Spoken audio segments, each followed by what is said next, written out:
After 9 grueling months of hard work and competition, the stage is set. Sounders in Toronto in the 2019 MLS Cup Final. Welcome into CenturyLink Field. I am Michelle Ledka alongside Aaron Levine and former Sounders James Riley and Brad Evans. What an amazing day it is today. And you guys, as former players, you know what this means for the organization. Can you put into words what it is to see this cup back in Seattle and the Sounders playing in it? 9 months? It's more like 10, 11 months for these guys. It starts in early January, and you know that as well, right? So it's a long season, but to see it culminate here in Seattle, it couldn't be a better setting. Yeah, I mean, the opportunity to win a championship in front of your home fans, especially in a place like Seattle, is literally once in a lifetime. Fortunately for Brad and I, we had an opportunity to do it with an Open Cup, but the MLS Cup is the ultimate crown, and to be able to do it at home is absolutely brilliant. Yeah, an expected crowd of 70,000 or more fans today. It could be the highest attended soccer match in Washington State history. I love having you here, James, because 10 years ago you joined me in a post-MLS Cup show, and it feels like it's sort of come full circle. Can you speak to how big soccer has gotten from the inception of this franchise back in 2008, 2009 till now? Right. I remember when Brad and I were both selected in that expansion draft, and you wanted to go because Seattle had such an exciting feel. They had 25,000 season tickets sold, and then to come in here, and the club was top-notch from the get-go. I mean, from the absolute get-go. And so to see that culture develop and culminate here with an opportunity to win MLS Cup is absolutely wonderful. And Brad, you had a chance to go down inside Occidental Square, Pioneer Square area where they're starting the march to the match. What was that like down there? Absolute madness. As a player, we don't get to do it, right? We're always in the locker room prepping. So that was actually my first time at the March to the Match, and to do it today was like insane. Macklemore, I had fans from all over the world coming. Said, hey, how's it going? Good to see you. So it was just phenomenal to see. Awesome. As now an ambassador for the club, when you see people from all over the world, what does that feel like, knowing that the club is bigger than just the Emerald City? It's incredibly special, and you see it. It's a full crowd. We talked about it before. The stadium's been filled before against good teams, but to have an MLS Cup, there's nothing like it. Right. And Brad alluded to it. It's way longer than just 9 months of competition and preparation. I mean, this has been in the making for a long time, but the Sounders have definitely had a great road to getting to this Cup final today. Let's take a look back at what the season entailed. Here we are again. Welcome. These are the expectations of the club. These are your own expectations. Let's see how high we can get. Let's get going right here. Build on it, compete for trophies. It starts with a win today. Let's go. Win on 3. 1, 2, 3. Inside to Morris. He's onside. Back post. In the back of the net. Here's Morris. Morris. Oh, back of the net. What gave me the motivation last year to keep working hard during the tough times was for this moment to come back. The journey is just started. Every result, every point, whether it's home or away, has to be earned. It's gonna fall over.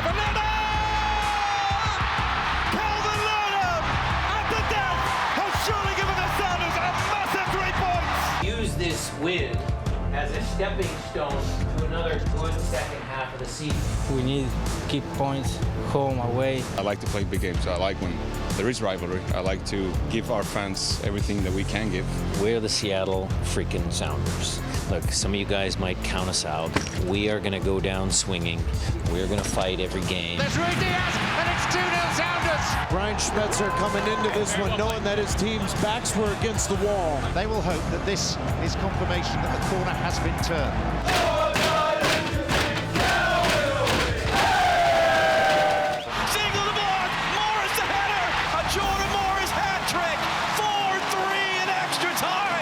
Next one, baby.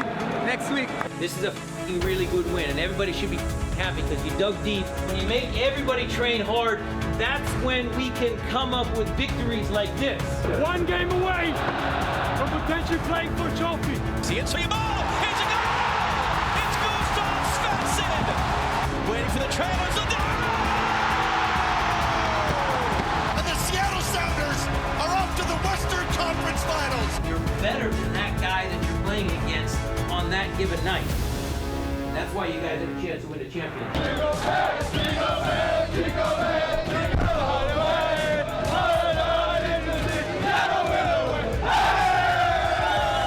The building's sold out.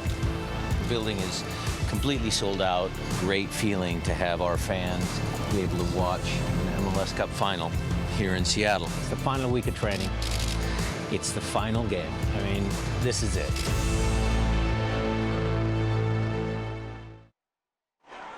This is it. So many amazing moments, so many amazing matches, players, games, I mean, all of it that goes into it. But if you had to pick just one thing that sticks out to you of why this team is where they are today, James, what would it be? Great question. For me, it's the fact that this group is a group of pure winners, right? You talk about the character and personality of a team and what that takes and how that can catapult you to be successful over a long run, but also it's just a group of winners that know how to win and get it done in big games. So for me, it's been the total body of work over the course of the year and years prior of getting this group together and getting them battle-tested to have this opportunity here. Nico. Yeah. 3 of the past 4 years, he's gotten this team to a final. He's the captain. 7 goals, 12 assists this year, plus a few in the postseason. It doesn't get any better than that. And when you look to have an inspirational player as a field player, there could be nothing better. Assists, goals, as a captain, nothing better than that. Yeah, no one in the league has more assists than Nico Lodeiro since he joined the league midway through that 2016 season. He already is the team's all-time leader in assists with 48. Now he is their captain, as you alluded to, Brad. And earlier this week, his teammates were asked about the leadership Nico Lodeiro brings to the table. He tries, because obviously English isn't his first language, but he does a good job, gets his point across, and it's very, very motivating for the players, and that's what we need going into these big games. I know that he will run until he dies on the field, and that motivates me to do the same, to help him. And I think he knows that we are running behind him. We are trying to keep up with him. So I think it's good to have him in front of us running and never giving up and always giving in his 110%, and we do the same. Gustav Svensson also joking that he's the shortest team captain he's ever had that he's played with before. Brad, you were a captain here too, so what are the leadership qualities that Nico Lodeiro brings to the table? Everyone captain's a little bit different. Some guys are an arm around the shoulder. Some guys are more off the field. But for me, it was always about Nico's ability to bring everyone together on the field. He was so focused in training. He's by far the hardest worker on the team. Those are the things that stick out. And when you have a guy like that, the guys will follow you to the end of the earth, really. And on top of that, I mean, I think Gustav Svensson summed it up so perfectly. He will run until he dies. As a former player, when you see one of your teammates doing that, what does that do to you? For me, I think it's just infectious, without a doubt. His work rate as a producer, right? He's a goal creator. He makes everyone around him better. And so those are the qualities that you want to follow in a leader. He walks the walk, talks the talk. He produces on the field day in and day out, and it's been consistent. That consistency over the 3-4 years has been phenomenal. To have a captain that scores goals and has assists is what the Sounders have been waiting for a long time.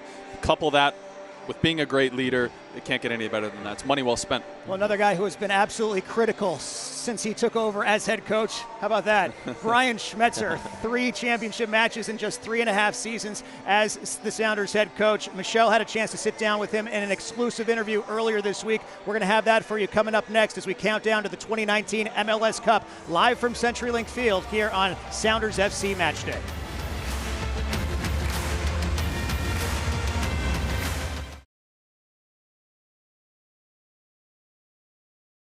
Tight pitch, okay, I want it tight. Foul, non-bibs. Many people, friends of mine, said, we know you and the way you want to play, that won't work in high school. Both teams build, whistle, non-bibs, ball off.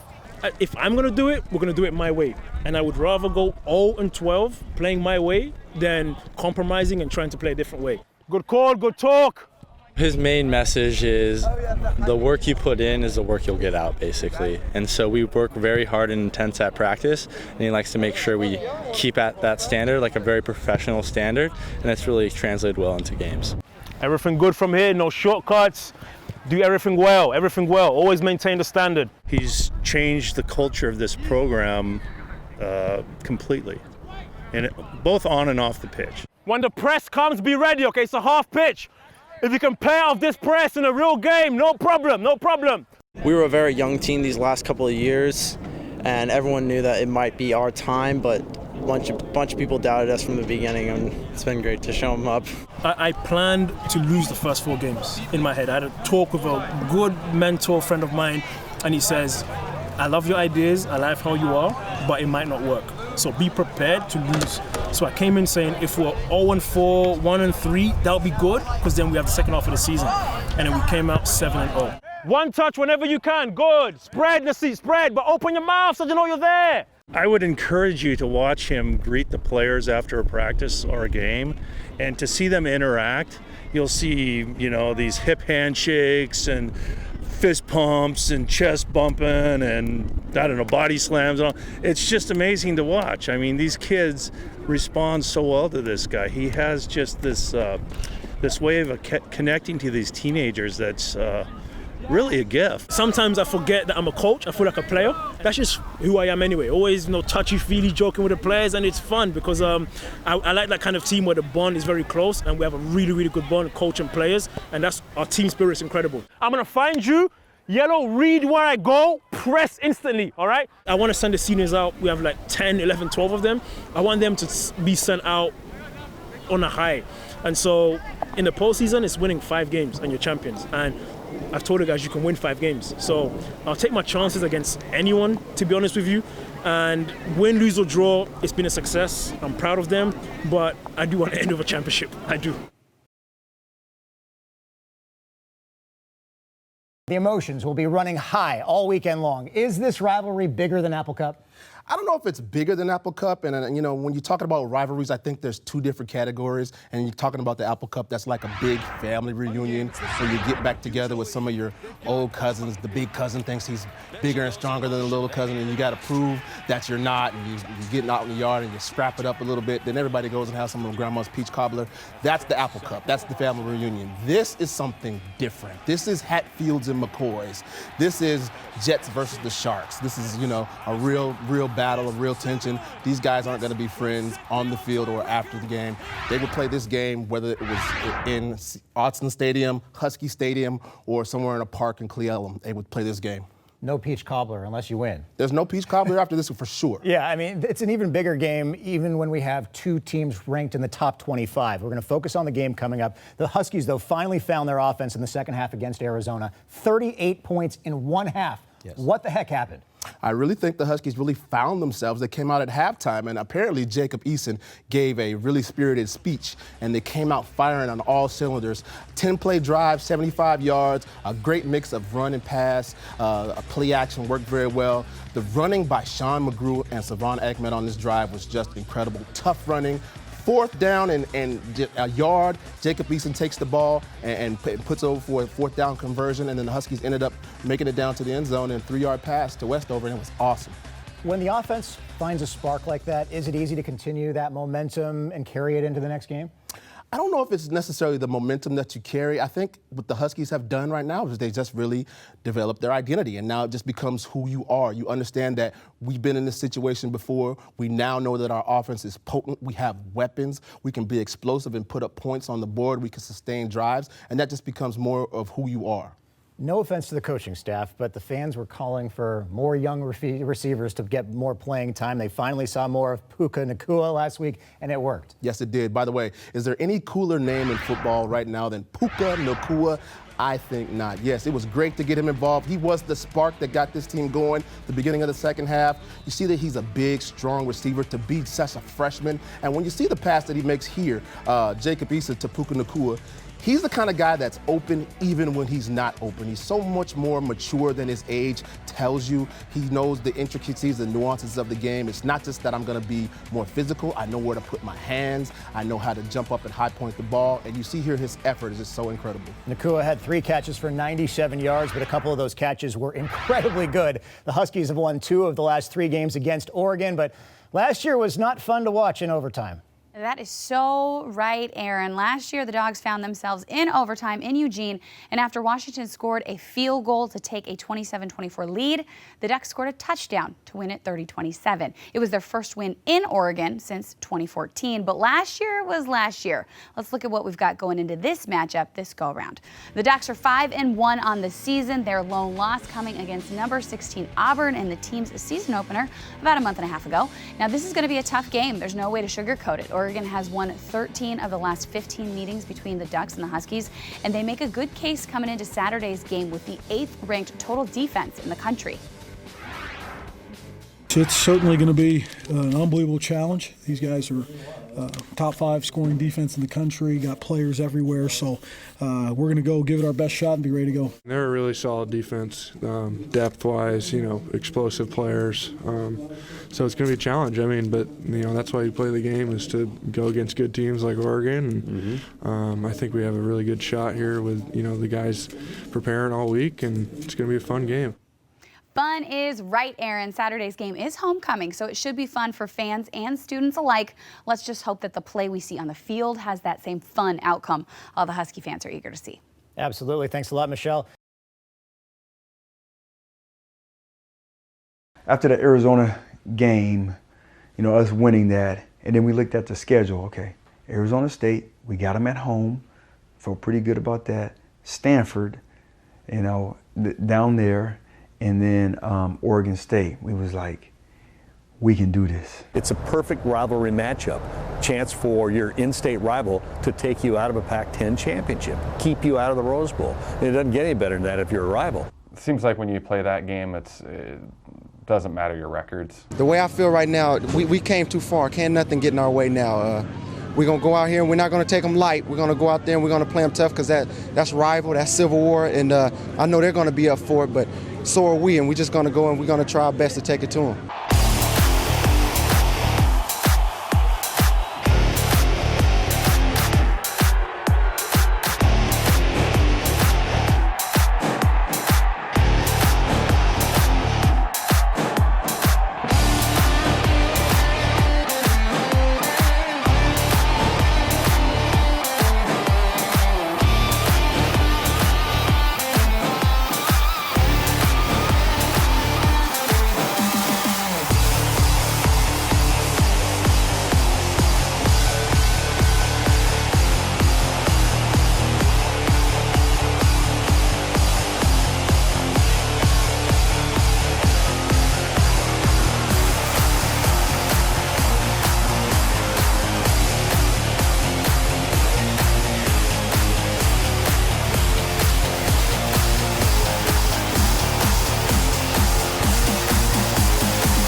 Well, here at Parker Stadium, it is cold, it is windy, it is raining. What better time than to head south? We'll see you in Pasadena. I just am very, very proud of this team. A 9-win season.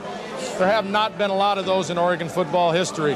And I think this team has etched themselves into history books at the University of Oregon. When the clock says 0, I was like, man, we going to Pasadena. And to all them doubters who said we can't do it, hey, I'll see you in Pasadena. You grew up watching this game, and I hope Keith Jackson commentates, because you grew up watching Keith Jackson, and you grew up watching the Rose Bowl in California, and it's always your dream, and to finally get a chance to play in it just feels good. It feels really good. After the locker room, we got on the bus, and we was like, man, hold on, let's do the let's do the math again. The teams that we beat, we went 7-1 in Pac-12 play. But yeah, I think that's it. We're in the Rose Bowl. That season was over in a lot of people's minds. You 1-2 to start the year, lose to 2 teams that nobody thought you should lose to, and they were written off. Fire the coach, and then look what they did. So I think a lot of fans from then still remember. You can start out poorly, but never give up on a team. Never give up on those guys, because they don't give up on themselves.